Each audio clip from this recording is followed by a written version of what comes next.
What's going on, guys? Welcome back to my channel. Today's video is another episode of the Never Seen It series where I simply give you my thoughts and opinions about movies I've never seen before in my entire life.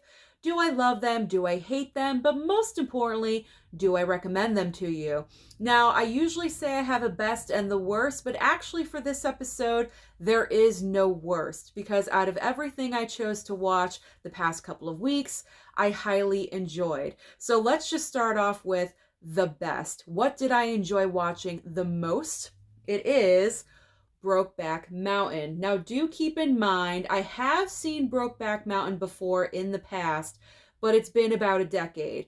So when it's been that long, I always put a movie back in the never seen it pile because as you age and you rewatch films, you can definitely have different opinions. Maybe you enjoy it more, you enjoy it less. So I always want to give a clear new vision to films that I'm watching.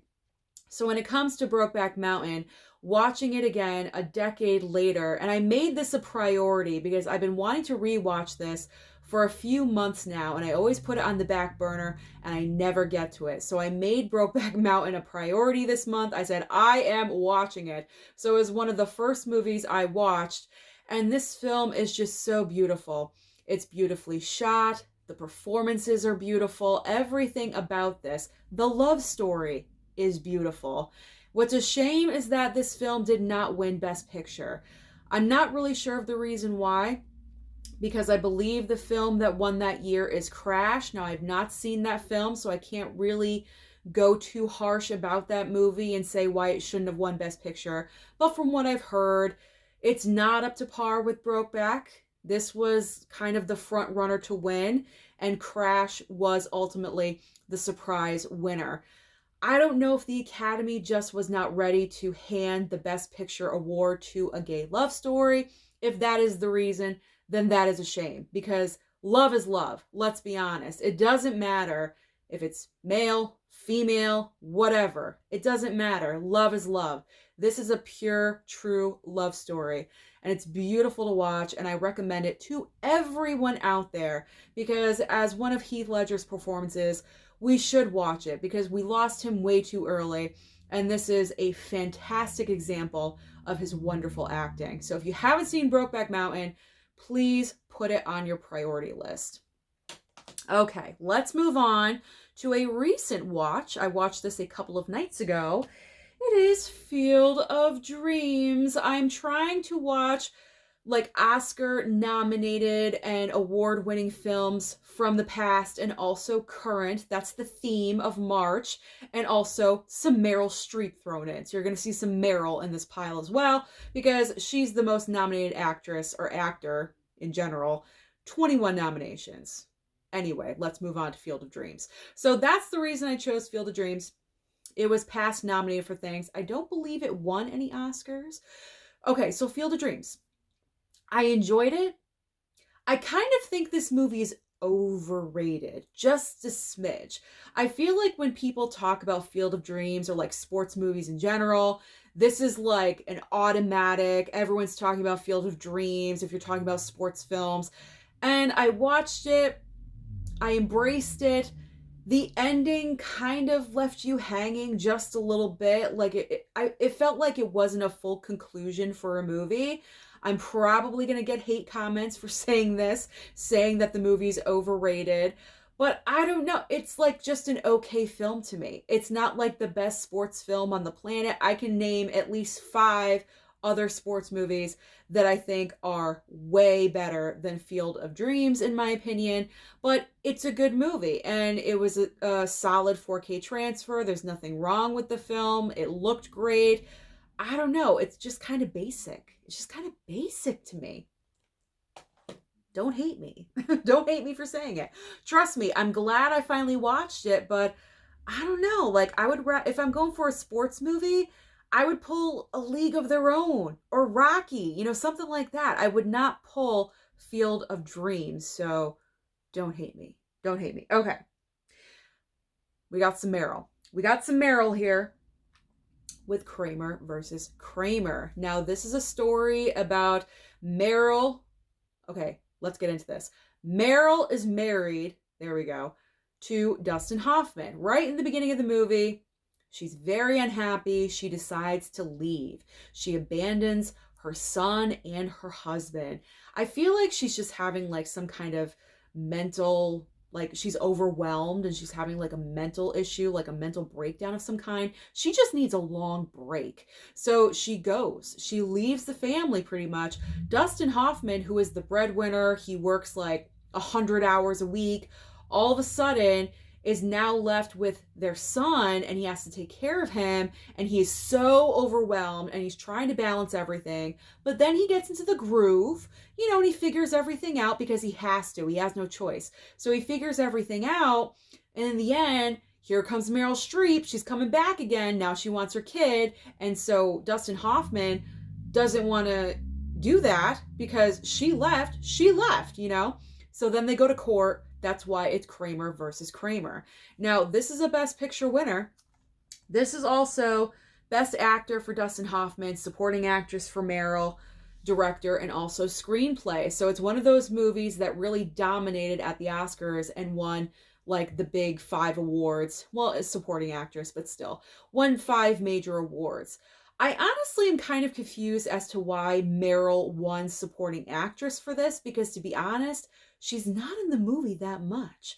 Although, as we all know, Judi Dench won for Shakespeare in Love, and she was in the movie for like 7 minutes. Meryl's in the movie for longer than 7 minutes. But I mean, I don't know. She just wasn't in the movie long enough for me. And I felt like, I don't know, the performance wasn't overly impressive to win an Oscar. So I'm kind of confused why Meryl won the Oscar for this. But regardless of all of that, I am kind of baffled why this won Best Picture. It's a good, solid movie, don't get me wrong, but I don't see how this won the Best Picture of the year. I didn't look up the other movies that were up for nomination at the time. I probably should have to really understand why this won. I mean, like I said, it's a good, solid movie. I enjoy the topic. It's very relevant. It's relatable, to any generation that watches this. But Best Picture, that's where I'm kind of just questioning it. But I enjoyed the movie. I really, really did. I'm happy I got this sent over to me. A subscriber, I believe, sent this to me. And so thank you for sending it my way. I did enjoy it. But Meryl and the Best Picture win. I'm just kind of like, really? Did it? Okay. Let's move on to another Meryl. We have Before and After with Meryl and Liam Neeson, and also Edward Furlong. Now, this is a Kino Lorber title. Yes, it is. I picked this up during the Kino Lorber sale about I think 6 months ago when they were having it. When are they having it again? We need it again. Anyway, this was on sale for about $4.99. And I'm like, you know what? That seems intriguing. It has Meryl, it has Liam Neeson, so I'm picking it up. I enjoyed this film. I honestly did. It could get a little boring. I think it's a little bit long. What's the runtime of this? And it's 108 minutes, but it felt longer than that.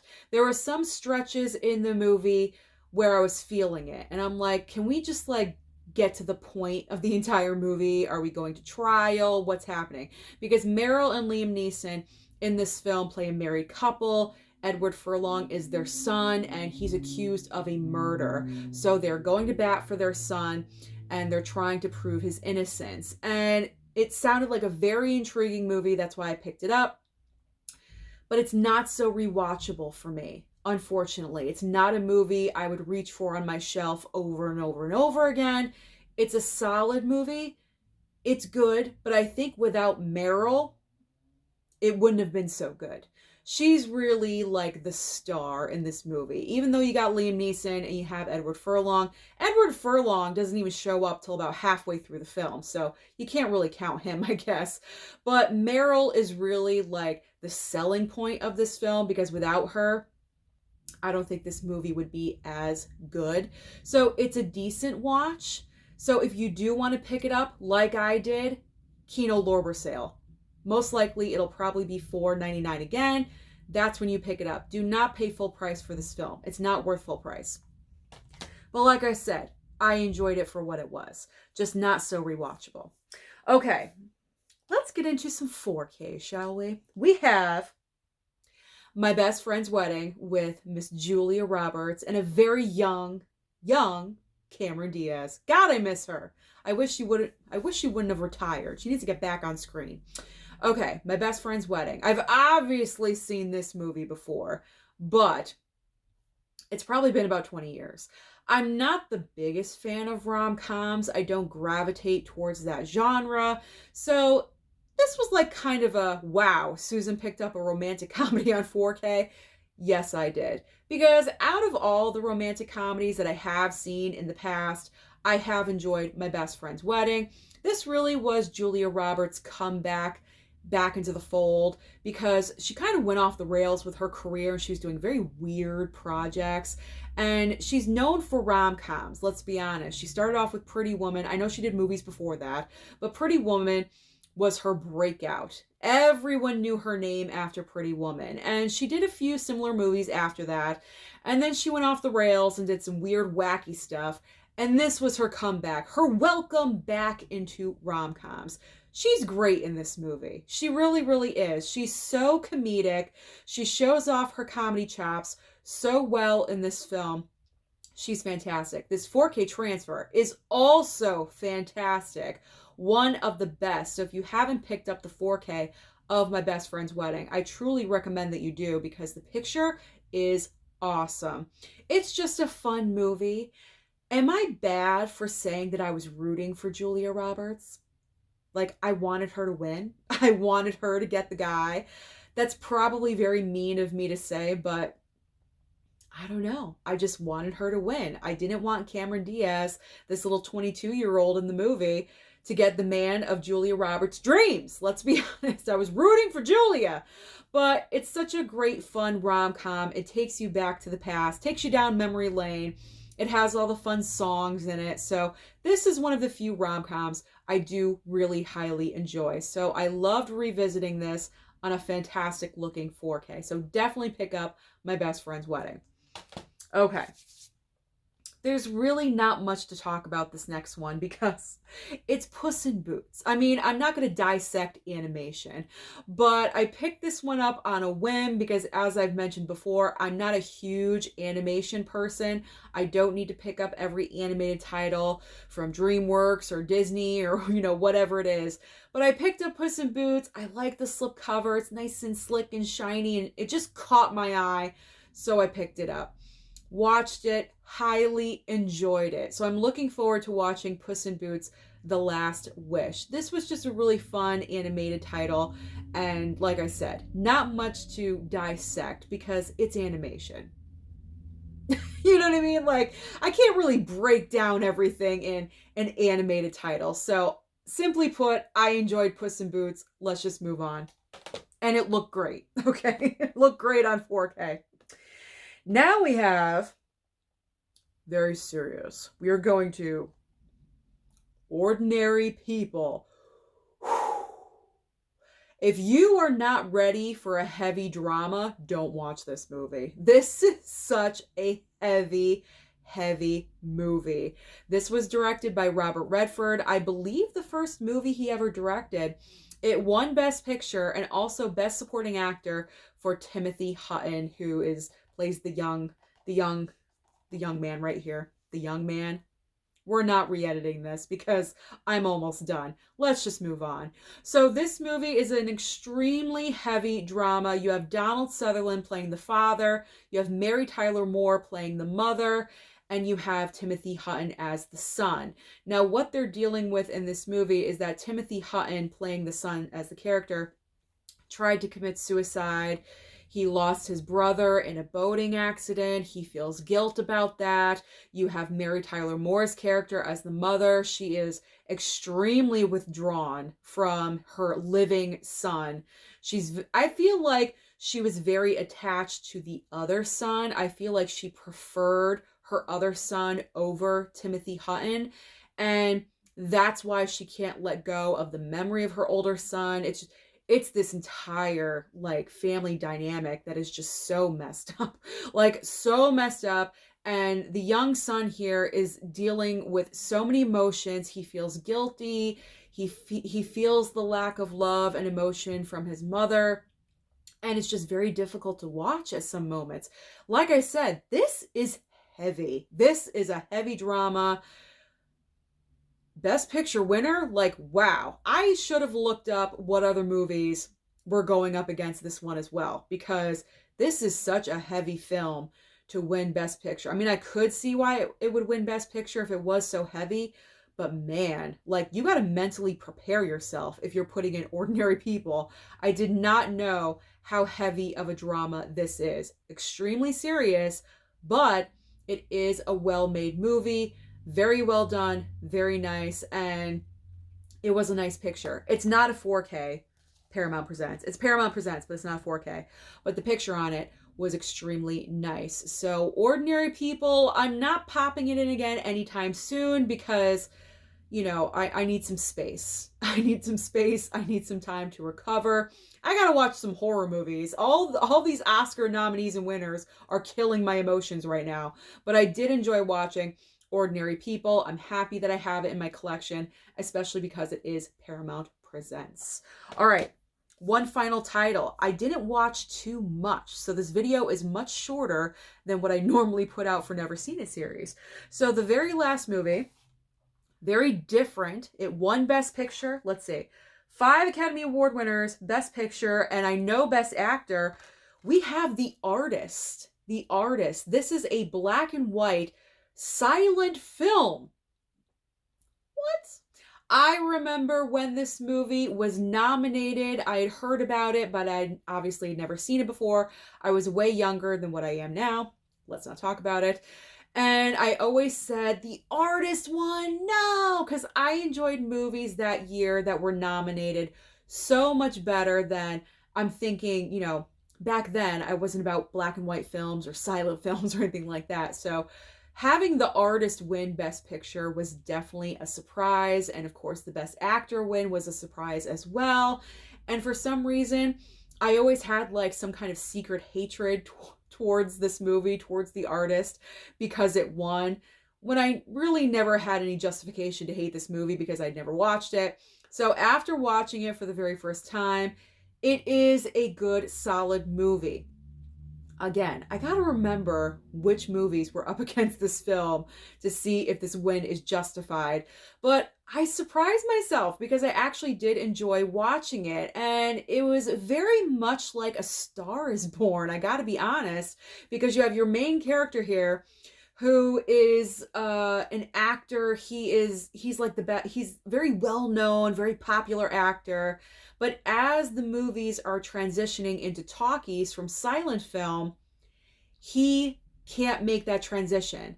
And throughout the entire film, you're wondering, well, why can't he? Why can't he do talkies? What's the issue? So his star's going down. Meanwhile, you have this female actress. While he's at the height of his career, she's at the very bottom. She's just starting off in Hollywood. And as his star is going down, her star is on the rise. Now, they don't officially get together until pretty much like the end of the movie, but they're always interested in each other. So that's kind of the difference between A Star is Born and this movie. But a very similar plot line. I did notice that. But overall, I enjoyed the film for what it was. Again, it's not one that I'm always going to watch on repeat. It's not Scream. You know, like, it's not one of those for me. Scream, Halloween, I can watch that every day of the week, 24/7 if I had to. I don't, but if I had to. It's not one of those movies. But I am glad that I finally watched it. There we go. And I did enjoy it. So The Artist surprised me. It pleasantly surprised me. And that's it. Like I mentioned, there is no movie that I hated in this pile. So no Blu-ray cases are flying behind me. So that's everything that I've been watching lately. Comment down below and let me know, what have you been watching? Don't forget to like and subscribe before you leave, and I'll see you next time.